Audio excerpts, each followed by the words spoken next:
राजभाषा प्रहरी के अंक 2 में आपका हार्दिक स्वागत और अभिनंदन। जैसा कि आपको विदित है कि 15 अगस्त को हमने राजभाषा प्रहरी के पहले अंक की वीडियो YouTube पे डाली थी और उसमें आपको यह आश्वस्त किया था कि अगली वीडियो हमारी जल्द ही हिंदी पखवाड़े के ऊपर आएगी। और आज की जो वीडियो है हमारी हिंदी पखवाड़े से संबंधित है। यह वीडियो आरंभ करने से पूर्व मैं सबसे पहले उन सभी सब्सक्राइबरों का, लाइक करने वालों का और हमारी पहली वीडियो पे कमेंट्स करने वालों का बहुत बहुत आभार व्यक्त करता हूँ। जो हमारी पहली वीडियो थी उस पर 2 कमेंट्स जो मेरे को बहुत अच्छे लगे हैं, मैं चाहता हूँ कि उससे आप लोगों को भी अवगत करा दूँ। पहला कमेंट्स यह था कि यह जो कार्य हमारे द्वारा शुरू किया गया है यह राजभाषा प्रहरियों के लिए बहुत ही लाभदायक होगा और इसे जारी रखा जाए। दूसरा, हमारे इस वीडियो को आरंभ करने के लिए बहुत बहुत धन्यवाद मिला। मुझे आशा है कि आप लोग हमें इसी तरह प्रोत्साहित करते रहेंगे और हम आपके समक्ष नई नई वीडियो लाते रहेंगे जो आपके लिए बहुत लाभकारी होंगे। चलिए हम चलते हैं आज के हमारे विषय हिंदी दिवस और हिंदी पखवाड़ा। जैसा कि आप सब लोगों को विदित ही है कि प्रत्येक वर्ष 14 सितंबर को हिंदी दिवस मनाया जाता है। 14 सितंबर 1949 को संविधान में हिंदी को राजभाषा का दर्जा प्रदान किया गया था। तब से ही यह आयोजन किया गया। सन 1953 में पहला आयोजन हिंदी दिवस का आरंभ किया गया था। तब से लेकर लगातार आज तक प्रतिवर्ष राजभाषा विभाग द्वारा 14 सितंबर को नई दिल्ली के विज्ञान भवन में एक भव्य कार्यक्रम का आयोजन किया जाता है, जिसमें अनेकों कार्यक्रम किए जाते हैं। गणमान्य व्यक्तियों द्वारा पुरस्कार आदि वितरण किए जाते हैं। प्रश्न यह उठता है कि हिंदी दिवस का आयोजन क्यों किया जाता है। हिंदी दिवस और हिंदी पखवाड़ा का आयोजन का मुख्य उद्देश्य सरकार के सभी अधिकारियों कर्मचारियों को राजभाषा की नीति, राजभाषा नियम अधिनियम संकल्प की जानकारी देना है, ताकि राजभाषा का कार्यान्वयन निरंतर गति से प्रगति के पथ पर अग्रसर है। प्रतिवर्ष कार्यालयों में हिंदी दिवस, हिंदी पखवाड़ा, हिंदी सप्ताह, हिंदी माह का आयोजन किया जाता है। प्रत्येक कार्यालय अपने अपनी सुविधा अनुसार इन आयोजनों को आयोजित करते हैं। भारत सरकार गृह मंत्रालय राजभाषा विभाग द्वारा हिंदी पखवाड़ा, हिंदी दिवस आदि आयोजन करने के लिए समय समय पर कार्यालय ज्ञापन जारी करके दिशा निर्देश दिए जाते हैं, जिनके अनुसार हमको इन आयोजनों का संचालन करना पड़ता है।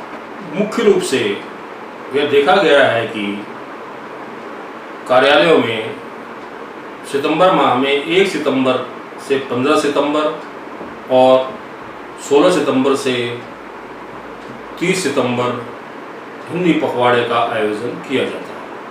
इस संबंध में राजभाषा विभाग द्वारा जारी कार्यालय ज्ञापन में ये वर्णित है कि सारे कार्यक्रम आयोजन किए जाएं, लेकिन 14 सितंबर को विशेष कार्यक्रम का आयोजन किया जाए। अब यह भी आवश्यक है कि जब हम किसी कार्यक्रम को बनाते हैं या आयोजन करते हैं तो हमें उसकी रूपरेखा बनानी होती है। यदि हमें अपने कार्यालय में हिंदी पखवाड़े का आयोजन करना है तो हमें उसकी रूपरेखा कम से कम 2 माह पूर्व से बनानी आरंभ कर देनी चाहिए। मेरा मानना यह है कि हिंदी पखवाड़े के आयोजन संबंधी प्रस्ताव को 2 माह पूर्व ही तैयार कर लेना चाहिए और उसे अप्रैल व जून तिमाही के बाद आयोजित होने वाली यानी जुलाई माह में आयोजित होने वाली राजभाषा कार्यान्वयन समिति की बैठक में रखा जाना चाहिए, यानी उसकी कार्यसूची में इसे शामिल कर लेना चाहिए।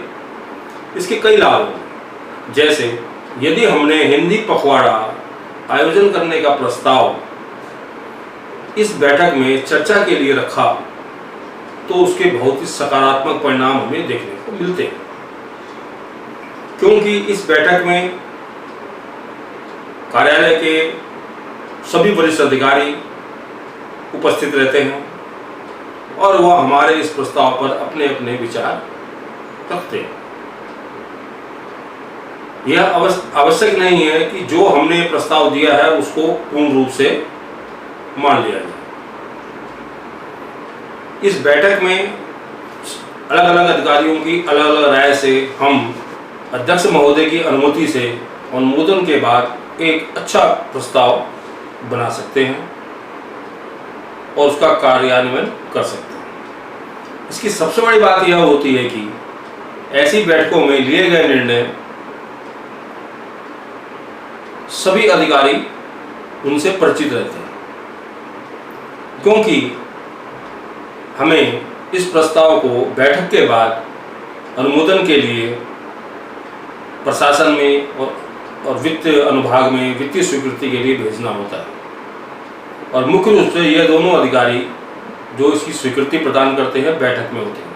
यह चर्चा उनके सामने होती है, तो हमारे प्रस्ताव में किसी तरह की अड़चन या प्रश्न लगने का मतलब ही उत्पन्न नहीं होगा और हमारी फाइल जल्दी से जल्दी अनुमोदित हो जाएगी। इस प्रकार हमारा हिंदी पखवाड़ा मनाने का प्रस्ताव समय से पूर्व ही अनुमोदित हो जाएगा और हम लोग अपना कार्य आरंभ कर देंगे। अब सबसे पहले हमें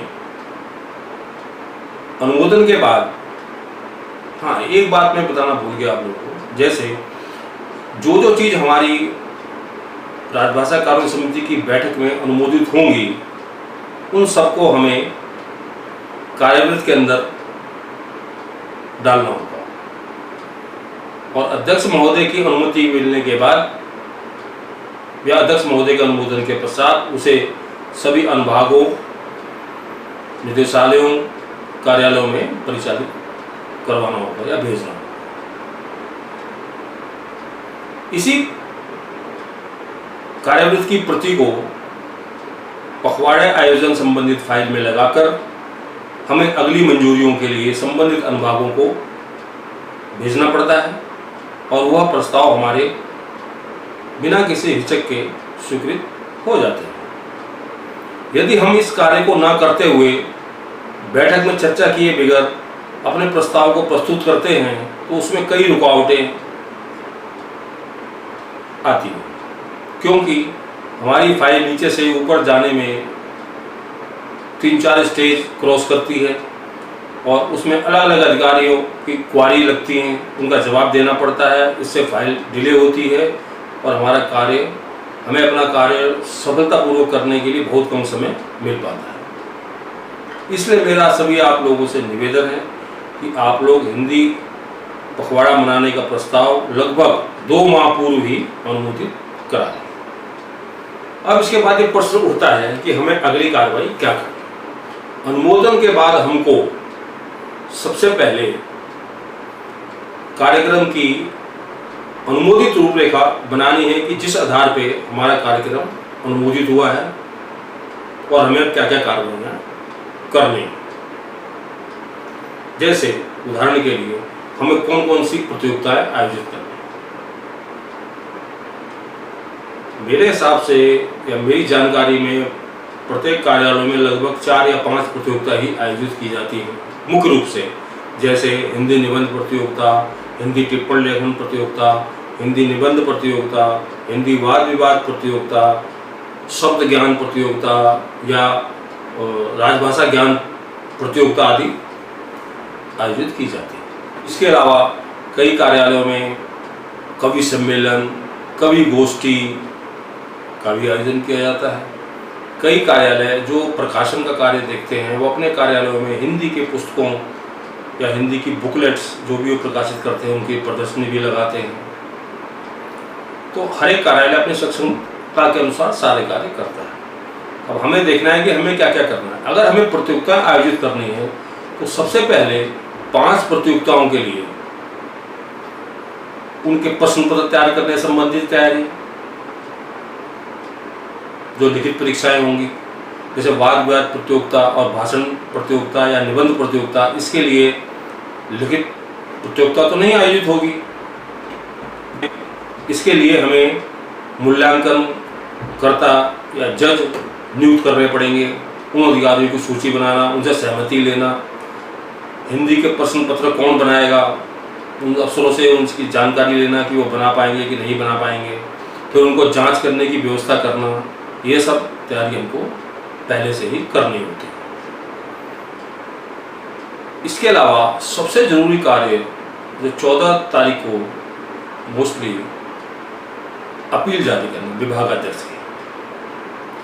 हमें कम से कम 10 दिन पूर्व अपील का ड्राफ्ट बनाकर विभागाध्यक्ष की अनुमोदन हेतु भेज देना चाहिए और 14 तारीख को उनके हस्ताक्षर होने के बाद उसे प्रकाशित प्रचारित करना चाहिए। यह तो हो गई कार्यक्रम की। इसके बाद वित्तीय स्वीकृति। अब हमारे हर कार्यक्रम पे कितना खर्चा होगा, पुरस्कार के लिए कितनी राशि निश्चित होगी, ये रूपरेखा बनानी है। इसके प्रचार प्रसार पे कितनी व्यवस्था होगी, कितनी खर्चा होगा, इसके जलपान पे कितना खर्चा होगा। देखिए, जलपान भी 2 तरह से किया जाएगा। एक जलपान तो ऐसे होगा कि जो लोग हमारे प्रतियोगिता में पार्टिसिपेट करेंगे या भाग लेंगे उनके लिए हल्का सा जलपान, चाय, कॉफ़ी, बिस्कुट इत्यादि उपलब्ध रहेंगे। और जो हमारा पखवाड़े का समापन समारोह हुआ जिसमें अधिक लोग शामिल होंगे, उनके खाने पीने की व्यवस्था, उनके जलपान की व्यवस्था, ये सब एक अंदाज़ा लगाकर उसका बजट प्रदान करना पड़ेगा। इसके अलावा प्रचार सामग्री, क्योंकि पखवाड़े से आरंभ करने से पूर्व यानी 14 सितंबर तक, अगर हम 1 से 15 सितंबर तक पखवाड़ा मना रहे हैं तो 31 अगस्त की शाम को या 1 सितंबर की सुबह कार्यालय खुलने से पहले सभी हमारे कार्यालयों में बैनर लग जाने चाहिए। अगर हम 16 से आरंभ कर रहे हैं तो 15 तारीख को शाम को या 16 तारीख को सुबह कार्यालय से पहले सभी कार्यालयों में बैनर लग जाने चाहिए। इसकी व्यवस्था भी करनी पड़ेगी। इसके अलावा कार्यक्रम के लिए फोटोग्राफर, अगर आपका भव्य कार्यक्रम आयोजन किया जा रहा है, समापन समारोह, उसके लिए फोटोग्राफर, वीडियोग्राफी, इसकी अनुमति लेके और उस पर कितना खर्चा होगा इसका विवरण भी खर्चे के अंदर शामिल किया जाता है। अगर आप उसको व्यापक स्तर पे करना चाहते हैं और उसमें कुछ सांस्कृतिक कार्यक्रम भी करना चाहते हैं तो उसके लिए आपको रूपरेखा अलग से ही बनानी पड़ेगी। आपको हॉल बुक करवाने पड़ेंगे। अगर आपके कार्यालय में हॉल है तो उसकी व्यवस्था करवानी पड़ेगी। और नाटक करवाना है या सांस्कृतिक कार्यक्रम करवाना है, उसके लिए आपको सांस्कृतिक कार्यक्रम करने वाली पार्टियों से संबंध बनाना पड़ेगा, संबंध स्थापित करना पड़ेगा। इसके अलावा एक रास्ता और बताता हूँ मैं आपको कि सूचना और प्रसारण मंत्रालय के गीत और नाटक प्रभाग द्वारा ऐसे कार्यक्रम में भाग लेने के लिए उनके पास कई टीमें हैं। अगर हम उनको अनुरोध करें तो वह निःशुल्क अपनी टीमें वहाँ से भेज देते हैं।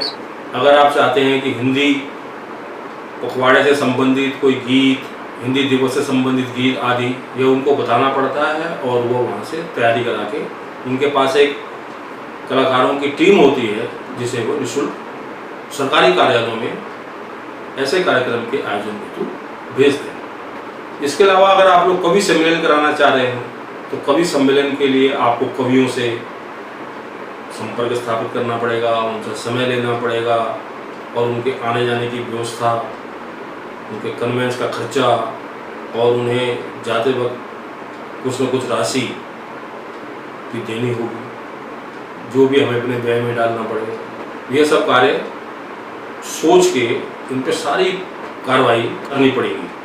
देखिए, किसी भी कार्य का जब तक प्रचार प्रसार न किया जाए तब तक वह सफल होना असंभव ही होता है।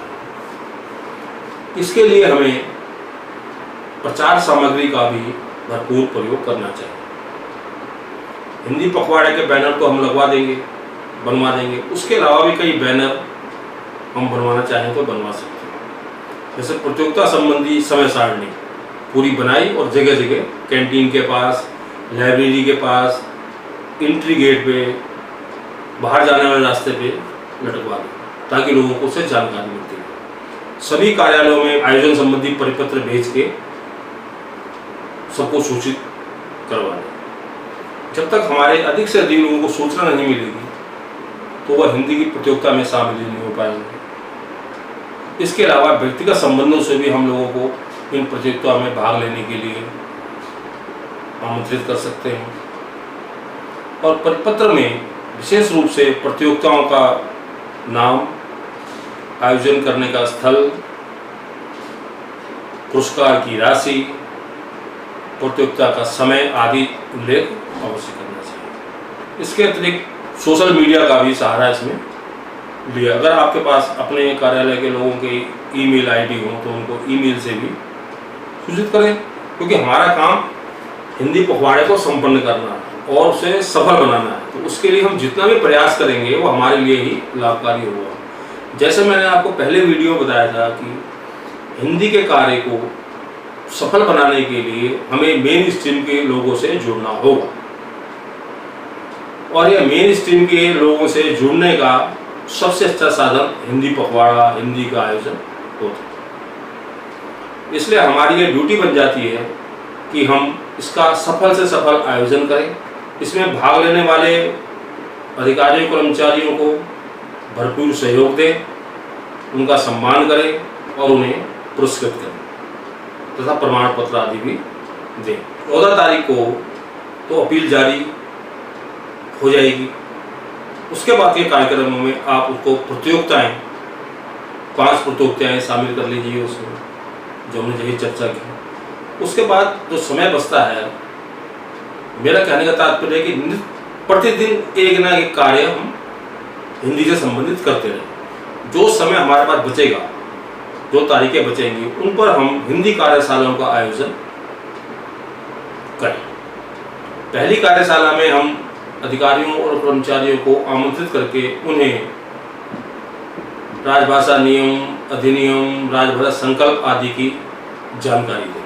दूसरी कार्यशाला में जो अगले दिन होगी उसमें हम उनको हिंदी नोटिंग, ड्राफ्टिंग आदि के बारे में बताएं।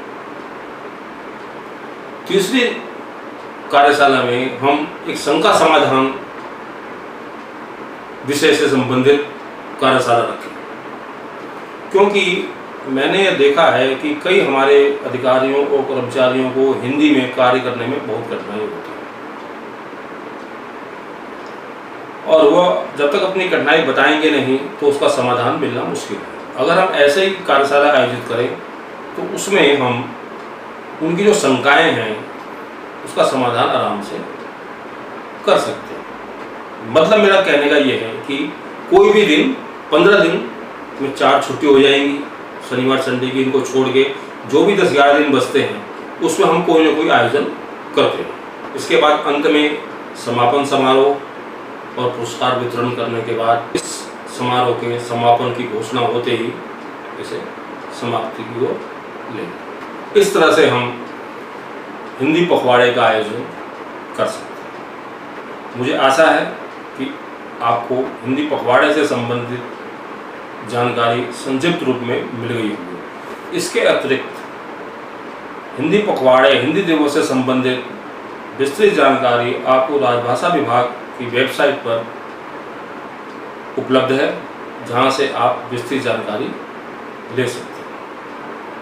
हाँ, अंत में मैं यह अवश्य कहना चाहूँगा कि हाल ही में 30 जुलाई 2020 को राजभाषा विभाग के सचिव द्वारा एक कार्यालय ज्ञापन जारी किया गया है, जिसमें यह अनुरोध किया गया है कि सभी मंत्रालय, विभाग कोविड-19 के परिप्रेक्ष्य में हिंदी पखवाड़ा, हिंदी दिवस के आयोजन को भारत सरकार के गृह मंत्रालय द्वारा जारी दिशा निर्देशों के अनुसार मनाएं, और जहां तक संभव हो इन कार्यक्रमों को ऑनलाइन माध्यम से किया जाए। मैं आशा करता हूं कि आप लोग इस दिशा निर्देशों का पालन करते हुए अपने अपने कार्यालयों में हिंदी दिवस, हिंदी पखवाड़ा का आयोजन करेंगे, और मैं आप सभी लोगों को अग्रिम रूप से अपने हिंदी दिवस के पावन पर्व पर अपनी शुभकामनाएं तथा राजभाषा प्रहरी परिवार की ओर से शुभकामनाएं देता हूँ। राजभाषा प्रहरी का अंक 3 का अगला वीडियो आपको हिंदी तिमाही रिपोर्ट के बारे में होगा। वह जल्द ही आपको YouTube पे देखने को मिलेगा। मुझे आशा है कि आप लोगों को हमारा यह वीडियो पसंद आएगा। आप अधिक से अधिक इसे सब्सक्राइब करेंगे, शेयर करेंगे और हमारे इस चैनल के बारे में अपने साथियों को अवगत कराएंगे तथा हमें समय पर प्रोत्साहित करते रहेंगे। इसी आशा के साथ मैं सुरेंद्र कुमार राय आप लोगों का पुनः धन्यवाद करता हुआ इसे यहीं समाप्त करता हूँ। धन्यवाद।